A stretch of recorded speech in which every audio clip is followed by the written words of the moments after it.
La miséricorde de Dieu est à l'œuvre toujours.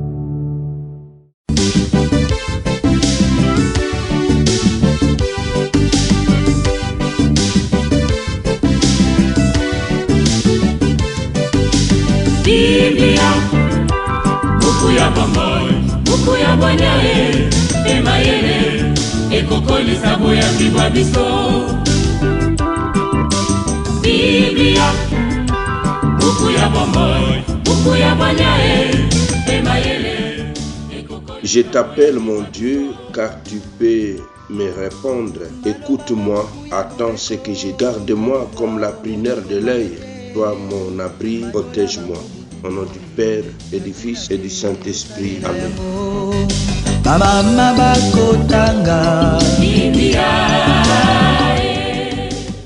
Bien, chers frères et sœurs dans le Christ, bonjour. Ce jeudi 23 octobre, de deux textes.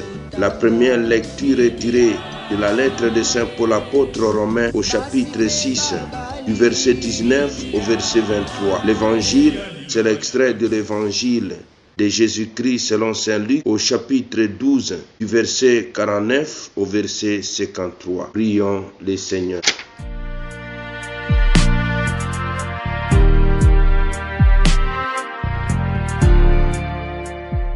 Dieu éternel et tout-puissant, fais-nous toujours vouloir ce que tu veux et servir ta gloire d'un cœur sans partage. Par Jésus, le Christ notre Seigneur. Amen.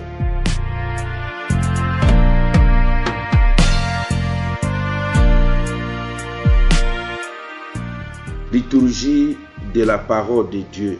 Première lecture. Lecture de la lettre de Saint Paul apôtre aux Romains. Frères, j'emploie un langage humain adapté à votre faiblesse. Vous aviez mis les membres de votre corps au service de l'impureté et du désordre, ce qui mène au désordre. De la même manière, mettez-les à présent au service de la justice, ce qui mène à la sainteté. Quand vous étiez esclaves du péché, vous étiez libres par rapport aux exigences de la justice. Qu'avez-vous récolté alors? À commettre des actes dont vous avez honte maintenant. En effet, ces actes-là aboutissent à la mort. Mais maintenant que vous avez été libérés du péché et que vous êtes devenus les esclaves de Dieu, vous récoltez ce qui mène à la sainteté et cela aboutit à la vie éternelle. Car le salaire du péché, c'est la mort. Mais le don gratuit de Dieu, c'est la vie éternelle dans le Christ Jésus, notre Sauveur. Parole du Seigneur, nous rendons grâce à Dieu. Le salaire du péché, c'est la mort. Le don gratuit de Dieu, c'est la vie éternelle. La liberté chrétienne comme passage de la servitude du péché à la liberté de la grâce. Paul emploie l'image de l'esclavage. L'homme est toujours au service de quelque chose, soit du péché, soit de la justice. Il n'existe pas de neutralité spirituelle. L'être humain se place soit sous la domination du péché, soit sous celle de Dieu. La vraie liberté consiste donc à se livrer volontairement à Dieu pour devenir serviteur de la justice, c'est-à-dire vivre selon sa volonté. La sanctification, fruit de la vie nouvelle. Le croyant libéré du péché par le baptême entre dans un processus de sanctification. Il devient progressivement conforme au Christ. Cette transformation n'est pas automatique, mais demande un engagement concret. Livrez vos membres à la Romains 6, 19. La sanctification est à la fois grâce divine et réponse humaine et libre. La vie éternelle, don gratuit de Dieu. Paul oppose le salaire du péché à la grâce du salut. Le péché paye la mort, c'est-à-dire la séparation d'avec Dieu. Mais Dieu donne gratuitement la vie éternelle en Jésus-Christ. C'est une grâce, non un mérite. L'enjeu de la foi n'est pas d'accumuler des œuvres pour plaire à Dieu, mais d'accueillir son don et d'y répondre dans la fidélité. Évangile de Jésus-Christ selon Saint Luc. En ce temps-là, Jésus disait à ses disciples, « Je suis venu apporter un feu sur la terre, et comme je voudrais qu'il soit déjà allumé. Je dois recevoir un baptême, et quelle angoisse est la mienne jusqu'à ce qu'il soit accompli. Pensez-vous que je sois venu mettre la paix sur la terre? Non, je vous le dis, mais bien plutôt la division. Car désormais, 5 personnes de la même famille seront divisées, 3 contre 2, 2 contre 3. Ils se diviseront le père contre le fils contre le père, la mère contre la fille et la fille contre la mère, la belle-mère contre la belle-fille et la belle-fille contre la belle-mère. Acclamons la parole de Dieu. Louange à toi, Seigneur Jésus. Parole de Dieu, sainte et infinie. Jésus, feu et division. Je suis venu apporter un feu sur la terre, et comme je voudrais qu'il soit déjà allumé. Pensez-vous que je sois venu mettre la paix sur la terre? Non, je vous l'ai dit, mais la division. Le feu de l'esprit et du jugement. Le feu que Jésus veut répandre symbolise à la fois l'Esprit Saint, l'amour purifiant et le jugement de Dieu. Ce feu brûle le mal, purifie le cœur et enflamme les croyants d'un amour ardent pour le royaume.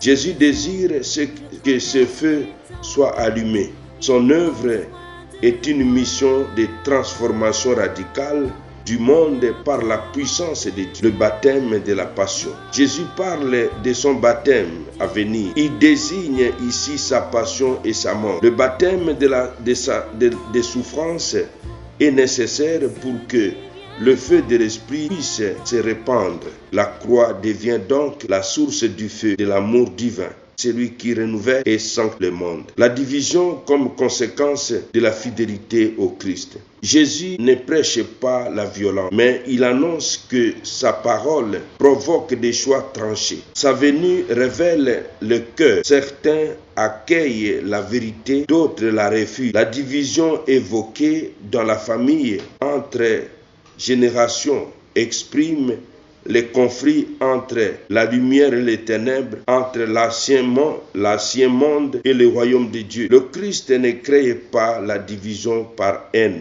mais par la vérité qui dérange et exige un engagement sans compromis. Enseignement théologique croisé. Les deux textes lus ensemble forment une dynamique. Romains 6, passage du péché à la justice, et Saint Luc, peu de purification. Comme synthèse théologique, nous retiendrons la vie chrétienne est sur un combat spirituel, purifie et transforme. Vie éternelle comme un don gratuit. Ça, c'est la première lecture. Dans l'évangile, feu de l'amour rédempteur. Comme synthèse théologique, nous retiendrons Dieu offre la vie divine par le Christ, mort et ressuscité. Exigence de sanctification. Ça, c'est de la première lecture. Dans l'évangile, exigence de décision. Comme synthèse théologique, nous retiendrons suivre Jésus suppose un choix radical et courageux. Dans la première lecture,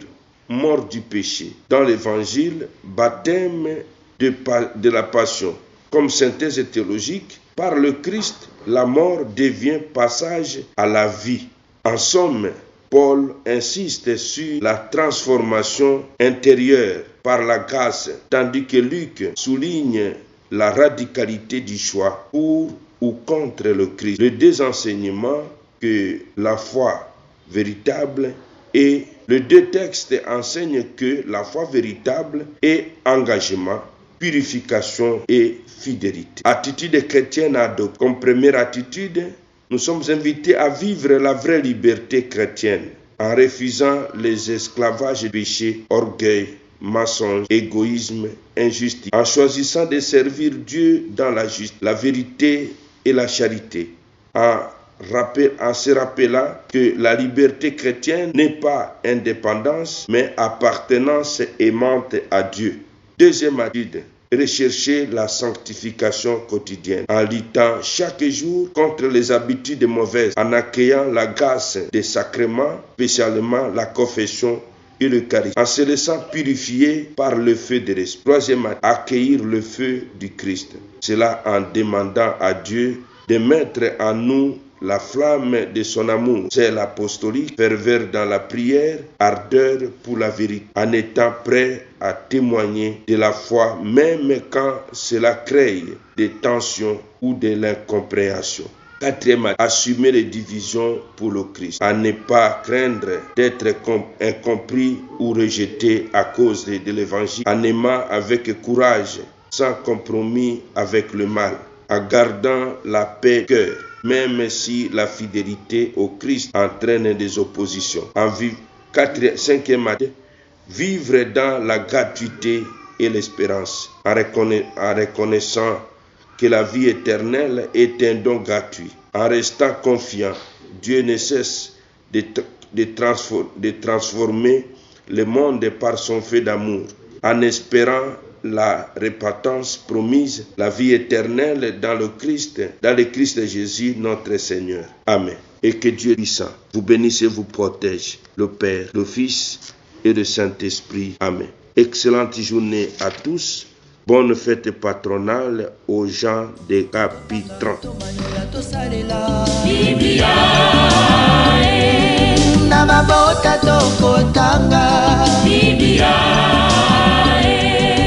Namasanga tokotanga Biblia oh bipai biso Biblia buku ebombi makanisi manzambe Biblia buku ya kokabola na baninga Biblia buku ya kobomba na se ya mbeto teo Biblia